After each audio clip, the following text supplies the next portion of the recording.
사람들 저희한테 수익 분배하세요. 자, 유전의 원리를 봅시다. 수익 아 그걸로 장학금 수익 분배하려면 최소한 몇천 명 돼야지 수익 그 천명이에요. 천명. 아 그거 하면 안 되시는 거 아니죠? 자, 유전의 원리. 여기에서 명칭들을 다 외워놔야 됩니다. 명칭들이 여러 가지 나오거든. 제일 첫 번째로 명칭들 외워놔야 돼. 맨 처음에 나오는 게 유전이란 말이 나오죠. 유전은 뭔지 다 알죠? 유전이라고 하는 거 뭐냐? 어버이의 특성이 자손에까지 전달된 현상을 얘기합니다. 얘들 다 부모님 닮았잖아요, 그죠? 아 그래요? 안 닮았어요. 안 닮았다고 손톱이라도 닮았잖아. 저 엄마 닮았어요. 아니면 발톱이라도 닮았잖아. 안 닮았어요. 안 닮았어. 그거는 다시 자, 유전이라고 하는 거는 어버이의 형질이 자손에게 전달된 현상. 다 밑줄 긋고 외웁시다. 어버이의 형질이 자손에 전달. 어버이 형질이라고 하는 건 특징을 얘기합니다. 말이 쪽으로 바로 나오는데 어버이의 특징이 자손에 전달되는 현상을 유전이라고 합니다. 물론 유전도 일어나지만 돌연변이도 일어나죠. 돌연변이. 자, 형질이라고 하는 건 특성을 얘기합니다. 생명체의 고유한 특성을 형질이라고 합니다. 엄마랑 이렇게 하면 좋아하는 아니, 특징이라는 게 특성, 특징. 어디까지가 형질인 거예요, 그거는? 그러니까 뭐라고 해야 돼? 그러니까 이게 과학적으로 예를 들어서 키가 크다. 이것도 하나의 특징이 되죠. 머리카락이 곱슬이다. 뭐 이것도 특징이 되겠죠. 그 사람 쌍꺼풀이 있다. 이것도 특징이 되겠지. 성격 이런 거는 과학적으로 어떻게 하기가 좀 애매하지 않아요? 성격이 괴팍하다. 이것도 특징이 될 수 있죠. 그럼 손가락이 유전이 돼요? 손가락이 10개다. 그게 그러니까 유전이 크냐 학습이 더 크냐 이거는 매우 오래 전부터 이 생물학에서 논쟁거리가 대상이 됩니다. 논쟁거리가 되어 왔는데 아주 극과 극이야. 어떤 생명과학자는 유전이 99%다 라고 주장하는 생명과학자가 있는 반면에 어떤 또 생명과학자는 유전의 영향은 아주 미비하고 거의 대부분 환경에 의해서 학습된 결과다 이렇게 주장하는 과학자도 있는데 뭐가 맞을지는 아직 모릅니다. 이게 뭐 여러 가지 증거 자료를 대고 유전이 99%라고 하는 사람들 거기에 맞는 증거 자료를 대고 이렇게 하겠죠. 우리는 어떻게 마음 먹어야 된다고 했어? 유전의 영향은 아주 미비하다 이렇게 마음 먹어야지. 왜요? 아닌가요? 그래요? 아니 우리 부모님 엄청 똑똑합니다. 근데 나도 똑똑하거든요. 이렇게 자부심을 가져야 되나? 서울대예요? 그렇게 아니 그렇게 자부심을 가질 수 있으면 그렇게 해도 되죠. 그런데 대부분 이제 어떻게 해야 되냐? 대부분 나의 노력으로 뭔가 변화시킬 수 있다라는 생각을 가져야 되잖아요. 그래서 유전의 영향보다는 학습에 의한 환경에 의한 영향이 훨씬 크다 이렇게 철학적인 선생님 그러면 유전자를 사람이 갖고 태어나잖아요. 근데 그 만약에 엄마나 아빠 중에 뭐 유전 뭐 병이 있다 그러면 유전될 수도 있어요. 얘들아. 당연하죠. 그러면 이제 일상생활에서 가족력이란 말로 하죠. 가족력이 있다. 예를 들어서 뭐 고혈압이 가족력이 있다. 뭐 이런 말 하잖아요. 또는 뭐 어떤 뭐 신체 간이 안 좋은 게 가족력이 있다. 이런 말 쓴단 말이야. 그 유전적으로 유전에 의해서 그렇게 됐다는 얘기죠. 요새는 과학이 발달해가지고 여자가 처음에 임신했을 때 그 유전자 검사가 가능해가지고 걸러낼 수 있다고. 그거는 그거야. 그러니까 유전병이라는 게 있어. 그러니까 DNA가 뭐 심각한 오류가 생겨서 기형이 된다든가 이런 것들을 뭐 검사할 수 있다는 거지. 유전학적으로 뭔가 이 아이의 뭐 질병의 확률을 검사해서 질병의 확률을 낮춘다든가 이렇게 자세하게 뭐 유전자 조작을 하는 거는 아직도 불가능하죠. 왜요? 앞으로는 그게 가능할 단계까지 오겠지. 근데 그렇게 되면 어떻게 될 거냐? 모든 남자들이 다 원빈으로 태어나겠죠. 외모들을 다 조작할 수 있단 말이야. 그러면 좋은 세상일까? 아니죠. 생물학적으로 다양성이 많아야지 생물학적으로 안정된 생태계가 되는데 모든 사람이 다 잘생기고 키 크면 안 좋은 생태계다. 선생님이 제일 트레이서 그런 거 아니에요? 키도 작고 키도 크고 다양해야지 전부 다 키가 멀대같이 크면 아주 안 좋은 생태계입니다. 자, 대립 형질이란 말이 있는데 대립 형질의 특성이라고 했죠. 특성인데 대립형질은 그 특성이 서로 반대되는 거야. 키가 크거나 반대되는 특성을 대립형질이라고 한다. 키가 큰 거의 반대 특성은 뭡니까? 키가 작은 거. 잘생긴 거의 반대 특성은 뭡니까? 잘생긴 잘생긴 거 못생긴 건 우리가 뭐 구별하기 힘들죠. 왜요? 남자 여자도 반대로. 선생님 진짜 사람은 진짜 만약에 차은우 보고서 못생겼다고 하진 않잖아요. 명확한 특성이 있었어요. 넘어갑시다. 왜 어쩌라고. 저별도 형질이에요. 자, 표현형이라고 하는 건 뭐냐? 여기서부터 이제 형질이란 말도 우리가 자주 사용하지 않는데 이 표현형이란 말도 거의 사용하지 않죠?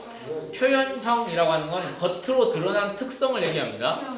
그럼 겉으로 드러나지 않는 특성이 있다는 얘기네. 그게 뭐냐면 그게 이제 유전자형이라고 하는 건데 자, 유전자가 이렇게 서로 쌍을 이루고 있죠?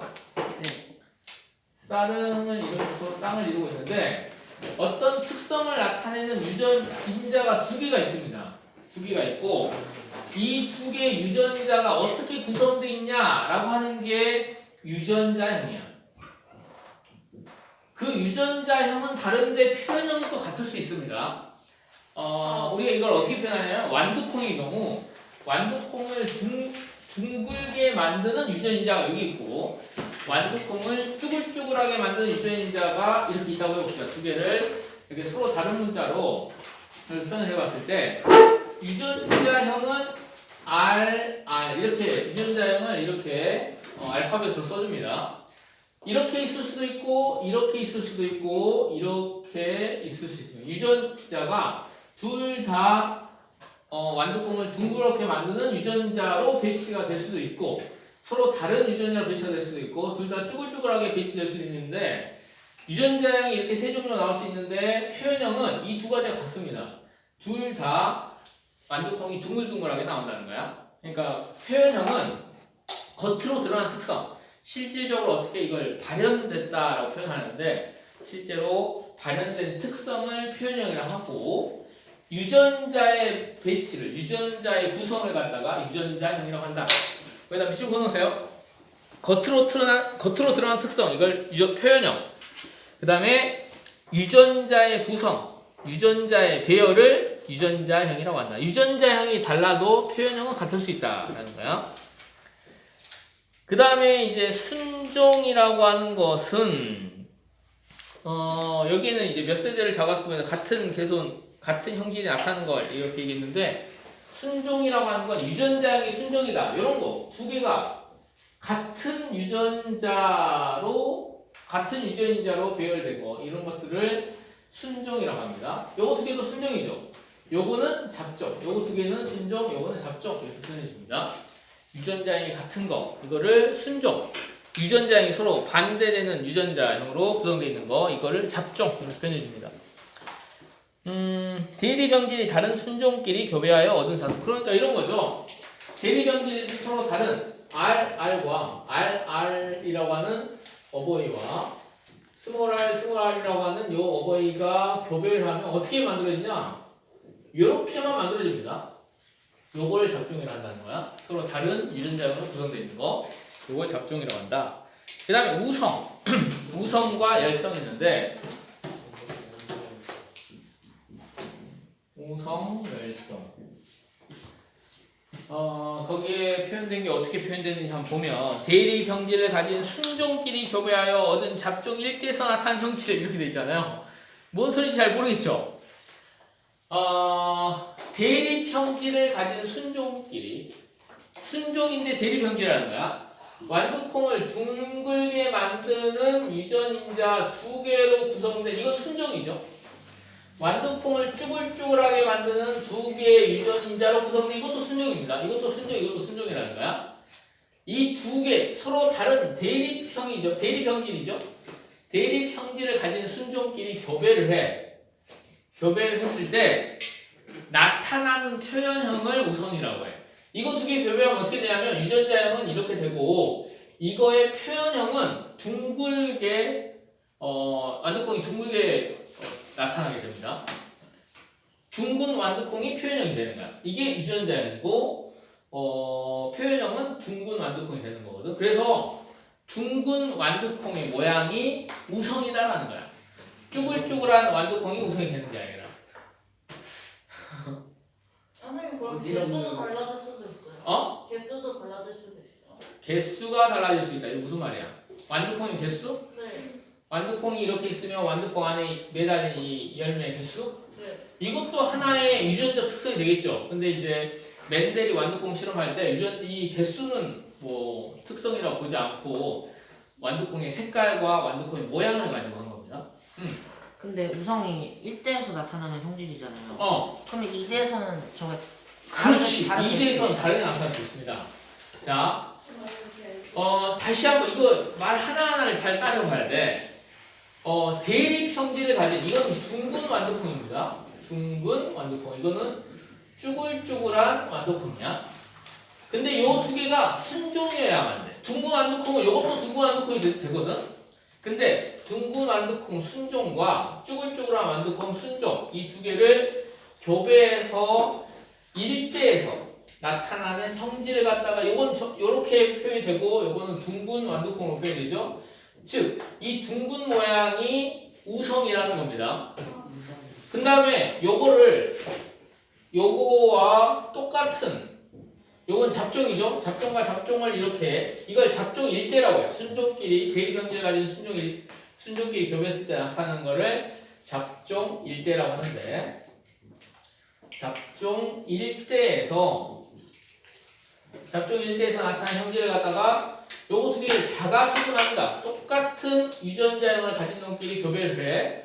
그러면 이제 다르게 나옵니다. 그러면 이제 우성도 나오고 열성도 나와.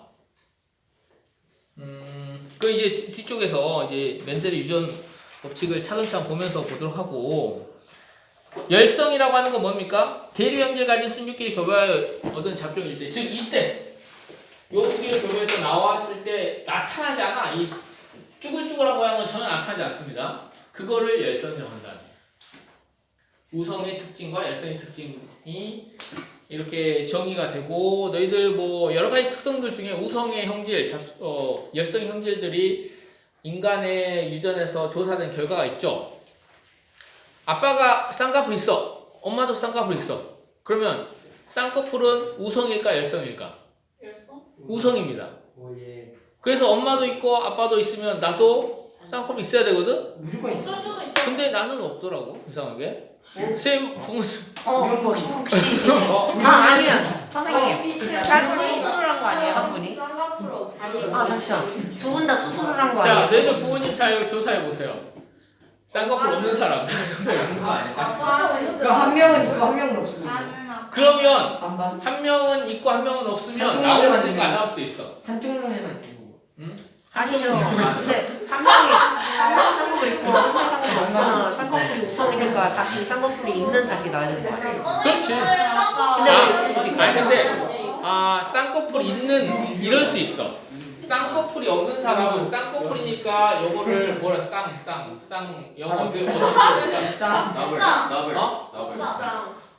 쌍꺼풀을 어떻게 기억을 해볼 거야? W 좋아. W 할 거야?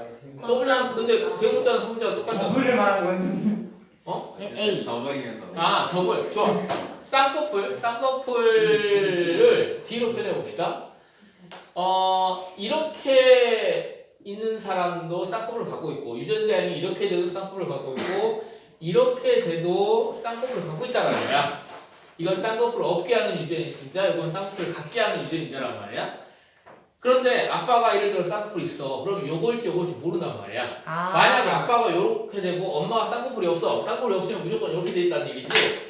이렇게 이렇게 두 개를 교배했을 때 나타나는 자손은 무조건 어떻게 되는 거야? 쌍꺼풀이 있어야 됩니다. 그런데 이렇게 두 개를 교배하면 요거 두 개 만나서 쌍꺼풀이 있는 자손이 나타나고 요거 두 개 만나서 쌍꺼풀이 없는 자손이 나타날 수 있다는 거야. 네. 그러니까 근데 또 사람의 유전자는 또 완벽하게 이 멘델 유전 법칙에 적용이 안 되기도 합니다. 네. 사람의 유전 법칙은 뒤쪽에 또 나오게 되는데 동물한테도 유전이 있어요. 응? 다른 동물들한테 유전이 있어요. 동물 당연히 유전이 되죠. 강아지가 낳는 까만색 털을 가진 강아지가 자손을 낳으면 까만색 털을 나올 확률이 높지. 근데 만약에 그러면요 종이 다른 동물이랑 교배를 하면 어떻게 돼요? 아, 종이 다른 동물이랑 교배를 한다. 그럼 또 원숭이랑 사자가 교배를 한다. 말이야. 이거는 교배가 안 되죠. 안 돼요. 근데 종이라고 하는 거의 정의가 어떻게 되냐? 종의 정의는 자연 상태에서 교배하여 자손을 낳았는데 그 자손이 생식 능력을 갖고 있는 자손을 낳을 수 있는 생명체의 무리들, 이걸 종이라고 한단 말이야. 알고 있잖아요. 그래서 1학년 황인종과, 그렇지, 1학년 때나 배우는 겁니다. 황인종과 백인종은 같은 종이야, 다른 종이야? 같은 종. 같은 종에 자식 낳을 수 있단 말이야. 고양이랑 사자 근데 고양이랑 사자 다른 종이죠. 다른 종이. 네, 고양이랑 사자 같은 고양이과 동물이긴 하지만 걔는 아 과구나. 인간과 오랑우탄은 뭐야? 같은 종 아니에요? 같은 종 아닙니다. 아니에요? 교배 가능한. 저는 어릴 때까지는 오스트랄 교배 가능할 것 같아요. 자, 조용. 그래서 오스트랄로피테쿠스와 관련해서 네안데르탈인과 누구죠? 역사 시험. 그래서 오스트랄로피테쿠스. 인간의 조상을 쭉 쫓아가 보면 네안데르탈인과 인간의 호모사피엔스. 호모사피엔스는 다른 종이었다고 하지. 서로 교배가 안 되는 다른 종이었다. 근데 네안데르탈인은 멸종된 거죠. 멸종된 거 서로 다른 종이었습니다. 선생님 사자랑 호랑이는 교배 가능하잖아요. 사자랑 호랑이는 교배가 가능합니다. 교배 가능해서 나오는 거를 다른 종 아니에요? 라이거라고 해요. 같은 라이거. 종이에요. 근데 그런데 이 라이거는 자손을 못 낳아. 그러면 모자야. 다른 거 아니야? 그래서 생식 능력이 없으니까 이거는 같은 종이라고 볼 수 없습니다. 네. 자, 근데 교배 가능할 수도 있잖아요. 여기 교배에서 아주 관심이 많네요. 그럼 교배는 다 되는 거 아니에요? 그냥 생식 능력이 없는 거 아니에요? 교배의 정의부터 따져야 되겠다. 그러면. 교배라고 하는 건 교배시켜서 자손을 낳아야만 이거 교배가 된다고 하지. 자손을 자손은 낳았는데 왜 못 자손이 낳아요? 생식 능력이 없는 거 아니에요? 그러니까 다시 한번 종의 정의 이거 외워놔야 돼. 종의 정의는 뭐냐? 자연 상태, 실험실에서 뭐 하는 게 아닙니다. 실험실에서 하는 게 아니라 자연 상태에서 교배하여 생식 능력이 있는 자손을 낳을 수 있는 개체들의 이런 생명체들의 무리, 이걸 종이라고 합니다. 그러면 인간이 그러면 인공적으로 교배를 시키면요? 그거 이제 실험실에서 하고 있잖아. 이건 비윤리적이기 때문에 이걸 공개적으로 하지 못하지만 인간과 뭔가 다른 뭐 생명체를 막 유전자를 조합시켜서 생명체를 막 만들기도 하고 이런 것들도 어디선가 진행되고 있겠지. 그런 그거 것들은 아니에요? 같은 종이 안 되는 거야. 왜냐면 자연 상태가 아니니까. 스파이더맨은 생식 능력이 없어요? 스파이더맨. 그러네. 거기에다가 스파이더맨 영화에다가 댓글을 적어줬어요. 스파이더맨은 서로 이종 교배이기 때문에 서로 다른 종 교배이기 때문에 이 생식 능력을 가질 수가 없네요. 그래서 스파이더맨은 고자다. 이렇게 자, 여자친구 어디가 대단하지 않을까? 교배에서 만든 게 아니잖아. 네, 이거 이거네만 점 내줘요. 갑자기 뭔 소리야? 그러니까 점이 한 번 없어지면 계속 없어져. 그러니까 돌 같은데 긁혀서 점이 사라지면 나도 몰라. 점은 피부과를 가보세요. 저건 왜 갑자기 생겨요? 너무 궁금해. 자, 맨델의 유전 원리를 봅시다. 맨델의 유전 원리. 이 용어들을 유전에서 나오는 용어들을 반드시 다 알아놔야 되고 항상 이제 유전 원리를 생각할 때 이 유전자를 떠올리면 됩니다. 유전자가 이렇게 서로 쌍으로 상동염색체가 쌍으로 있고 같은 위치에 같은 형질을 결정하는 유전자가 있는데 같은 종류의 형질을 결정하는 같은 특성을 결정하는 게 있는데 이거 두 개가 대립 형질일 수도 있고 같은 형질일 수도 있다 이런 얘기입니다. 문제를 풀면서 저런 것들을 보도록 하고 자 멘델이라는 사람이 유전학을 처음 시작했다고 볼 수 있겠죠. 자 멘델이 완두콩을 가지고 실험했는데 실험 결과 해석으로 바로 넘어가 봅시다. 둥근 순종의 완두. 둥근 순종의 완두니까 순종이라고 하면 유전자형이 서로 같은 걸 이제 순종이라고 합니다. 둥근 순종의 완두 유전자형이 이렇게 되겠죠? 이거 하고 그다음에 어떤 거야? 주름진 쭈글쭈글한 순종의 완두 이 두 개를 교배했다. 교배하면 어떻게 되냐? 이게 체세포가 이렇게 돼 있다는 얘기입니다. 체세포가 이렇게 돼 있으면 이게 이 어버이 안에서 생식세포가 나올 텐데 나올 수 있는 생식세포의 종류는 몇 종류입니까? 한 종류죠. 상동염색체가 이렇게 있으면 생식세포는 이 상동염색체의 딱 절반만 유전자를 갖고 나오잖아요. 그죠? 자, 여기에 체세포가 이렇게 있습니다. 근데 생식세포는 체세포가 이렇게 돼 있는데 서로 상동염색체끼리 짝을 이루고 있는데 생식세포는 이 중에 딱 절반만 갖고 나온단 말이야. 이게 생식세포가 돼. 여기 하나는 엄마한테, 하나는 아빠한테 받아와서 이거 두 개 합쳐서 완벽한 쌍을 이루는 거잖아요. 그러니까 이 둥근 완두가 만드는 생식세포는 한 종류야. 이것만 만드는 겁니다. 이 순종의 주름진 완두의 생식세포도 마찬가지 한 종류야. 요거 하나만 갖고 나오는 거란 말이야. 그러면 요 두 개가 만난 체세포는 어떻게 되겠습니까? 요렇게 되겠죠. 요렇게 유전자의 한 종류가 나옵니다. 이걸 뭐라고 하냐면 이걸 잡종 일대라고 합니다. 잡종 제1대. 잡종 제1대. 그러면 잡종일 때 후손이 잡종일 때일 수도 있네요. 아니죠. 잡종 일대를 교배하면 잡종 일대 이제 자가 수분한다 이렇게 표현한단 말이에요. 똑같은 유전자형을 가진 놈하고 이렇게 교배를 합니다. 그럼 어떻게 나올지를 생각해 보면 잡종 2대가 되죠. 잡종 1대끼리 자가 수분에서 나온 거는 잡종 2대가 됩니다. 이거 두 개를 교배하면은 여기에서 나올 수 있는 생식세포가 몇 종류입니까? 요 생명체에서 두 가지. 두 가지죠. 요게 나올 수 있고 요게 나올 수 있단 말이야. 이 두 가지의 생식세포가 나올 수 있어.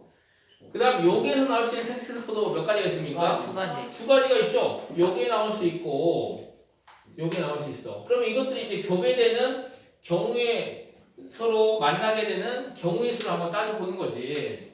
저 알랑이랑 저 알랑이 똑같아요. 요 R과 요 R은 똑같은 거죠. 아. 똑같은 자가수분의 수니까. 순서는 상관없겠네요.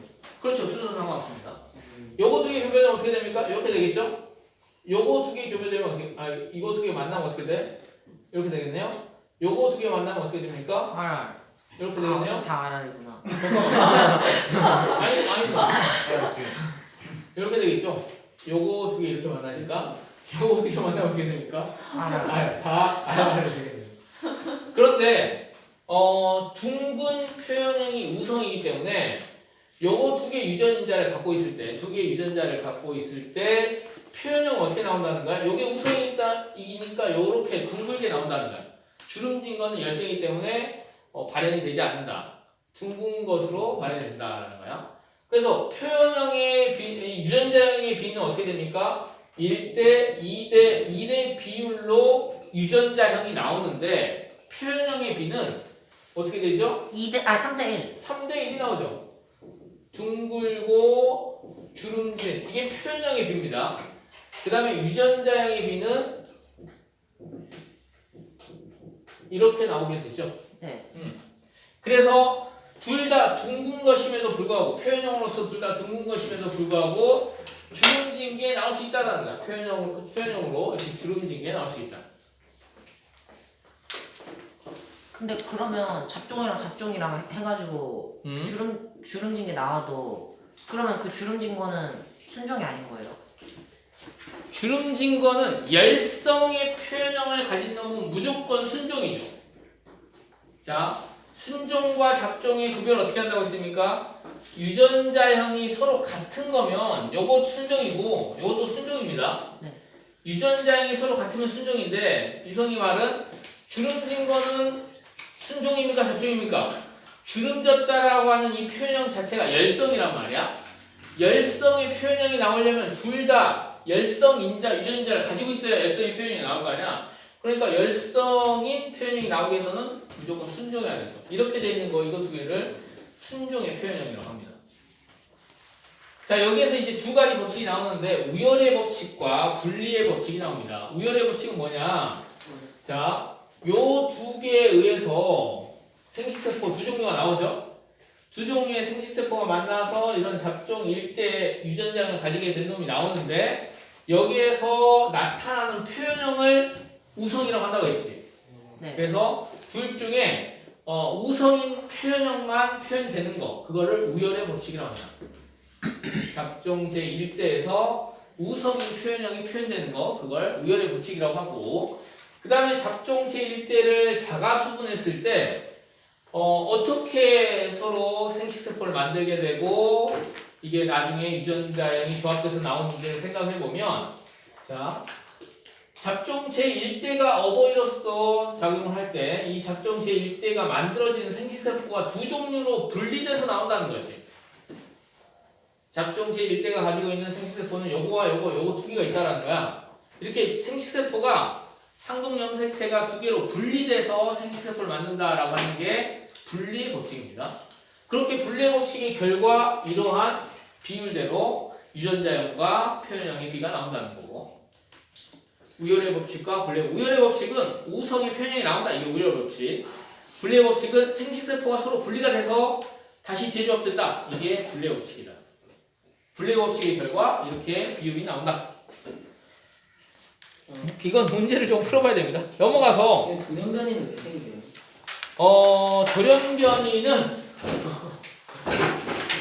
돌연변이는 유전자의 변이가 생겨서 돌연변이가 생기는 거죠. 그럼 유전자가 옮겨갈 때 뭔가 이상이 생긴 거예요? 그렇지. 이 멘델의 유전 법칙을 따르지 않는 거야. 사람의 경우도 멘델의 유전 법칙을 따르지 않습니다. 기본적으로 멘델의 유전 법칙이 작동되긴 하지만 사람의 특징 같은 경우 엄청나게 다양하잖아요. 완두콩 같은 경우에는 씨가 둥그냐 주름졌냐 색깔이 노랗냐 초록이냐 뭐 이런 것만 따지는데 사람은 여러 가지 특성을 지니고 있단 말이야. 그 특성들을 결정하는 유전자가 다양하고 그런 것들이 막 엄청 복잡해. 아무튼 사람의 유전자는 이 멘델의 유전 법칙이 아주 기초라고 한다면 이게 뭐 수학으로 따지면 뭐 덧셈 뺄셈이라고 한다면 실질적인 유전되는 원리는 엄청나게 뭐 미적분학까지 쭉 있다는 거야. 네. 엄청 복잡해. 연관과 교차라고 해서 이놈이 생식세포로 발라질 때 이렇게 싹둑 잘라지는 게 아니야. 이놈들이 서로 막 맞바꾸면서 생식세포가 분리되니까 이게 교차 현상이 일어난다. 그리고 서로 붙어 있는 거 이게 분리의 법칙이라고 해서 이 다음 페이지에 나오는 게 서로 다른 특성은 서로 영향을 끼치지 않는다고 하는데 서로 유전자가 비슷한 지역이 있으면 서로 같이 또 이동하기도 하고 이렇게 됩니다. 멘델의 이런 것도 이제 연관, 교차 이런 현상들도 나타나고 매우 복잡합니다. 멘델의 유전 법칙으로 하면 그러면 쌍둥이들은 무조건 닮아야 되는 거 아니에요? 그거는 멘델의 유전 법칙이 아니라 사람의 유전 법칙을 따른다 할지라도 쌍둥이는 일란성 쌍둥이는 무조건 같아야 되는 거죠. DNA가 완벽하게 똑같아야 됩니다. 다른 때도 있잖아요. 이란성. 일란성 쌍둥이는 형제랑 똑같아. 너희들 형제를 보면 둘 다 나랑 뭐 언니는 서로 같은 형제인데 둘 다 부모님의 특성을 닮았지만 나랑 언니는 또 많이 다르죠. 그런 거 똑같은 거죠. 네, 그러니까 둘이 같은 성별인데도 다를 수도 있잖아요. 둘이 같은 성을 다를 수 있죠. 형제라니까 일란성 쌍둥이는. 자 이런 거야. 좋아. 태양의 질문에 쌤이 대답을 해보면 이런 겁니다. 자 DNA가 이렇게 있다고 해보자. 아빠의 DNA 이렇게 막 있습니다. DNA 구조를 생각해보면 이게 유전 원리를 알 수 있어. 엄마의 DNA 이렇게 있습니다. 아니 DNA 나비 아니었어요? 아 나비 모양인데 귀찮으니까 그냥 이렇게 하니까 서로 상형 염색체끼리 쌍을 이루고 있습니다. 그 중에 이제 정자가 만들어질 때는 이 둘 중에 하나씩 선택한다는 거야. 요거 선택하고 요거 선택하고 요거 선택하고 요거 선택하고 요거 선택하고 막 이렇게 해서 이 상동 염색체 중에 하나만 선택해서 하나의 정자가 만들어지는 거지. 그건 랜덤이구나. 그렇지 랜덤이죠. 근데 또 하나만 선택하는 것도 아니고 쌤이 아까 얘기했던 것처럼 연관과 교차가 일어나기 때문에 이놈들이 서로 섞이면서 그 중에 하나가 나온다는 겁니다. 그러니까 경우의 수가 엄청나게 무수히 다양하죠.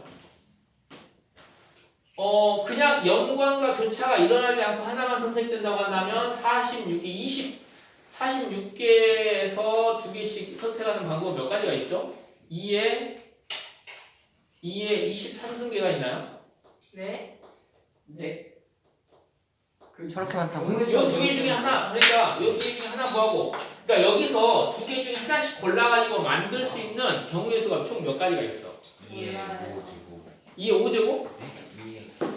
2의 5제곱 그런 거 아니야? 계산하는 두 개 중에 하나 구하고. 6제곱이지 6개니까. 아 아니구나. 이게 12제곱이다. 아니 사람의 경우는 곱하기 23쌍 있단 말이야. 그럼 23쌍. 2의 23제곱 그렇지, 2의 23제곱이잖아. 이게 46제곱이죠. 왜냐면 엄마랑 이렇게 결합하는데 아, 그러니까 기다려봐. 여기 정자의 개수, 정자의 종류가 2의 23제곱의 개수가 있는데 그 이상이라는 거야. 만들어질 수 있는 경우의 수가 만들어지는 정자의 종류가 2의 23제곱 이상이야. 여기서 또 연관 교차가 일어나니까. 그렇게 해서 하나의 정자가 만들어집니다.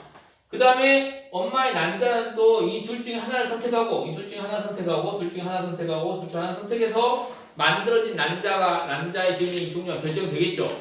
그러면 요거랑 요게 또 하나 만납니다. 그렇게 해서 하나의 생명체가 탄생하는 거야. 근데 형제 같은 경우에는 또 다른 정자와 또 다른 난자 만나는 거 이 둘 중에 하나 또 선택한단 말이야. 그러니까 형태가 완전히 다른 사람이 만들어질 수가 있는 거지. DNA. 물론 아빠로부터 왔고 엄마로부터 왔지만 이 조합 자체가 경우의 수가 무수히 다양하기 때문에 이게 엄청난 확률로 그 쌍둥이가 완벽한 DNA를 똑같은 DNA를 가지고 있을 수도 있어요. 확률로 불가능. 2의 그러면 23분의 2의 23승만큼 아이들 나오면 되잖아요. 근데 이 23승이 야 미친 거 아니야? 자, 그러니까 그렇다고 치면 그만큼 살지도 못할 거. 태연이. 이 23승이 음. 그 70억보다는 작잖아요. 그런가요? 더 클 것 같은데? 아 진짜요? 더 크지. 썰싱크들이 예전에 훨씬 크지. 70억이 2의 23승은 어마어마한 숫자입니다. 계산 한번 해보세요. 2의 23승 아마 셀 수도 없을걸? 이 전체는 2에 46스. 계산해봐. 2의 23승. 야 1000에 13승이야 1000에 아니 1000 곱하기 이거는 내가 어쨌든 간에 이론상으로 가는 그렇지. 2의 10승이 1024니까 거의 1000이라고 보면 1000에 몇 승이야? 3승 1000에 13승이잖아요. 그럼 1000에 13승이 공이 13개 있다는 거야. 2의 20. 13개 있으면 얼마니까? 계산 근데 공이 어쩌면 13개 있으면 공이 8개까지가 어기거든. 8개까지가 어기야. 9, 조. 8, 7, 10, 11, 12, 13이니까 10억, 100억, 1000억, 조, 10조. 10조가 되네. 10조. 심정으로 제가 아는 이란서 쌍둥이 남녀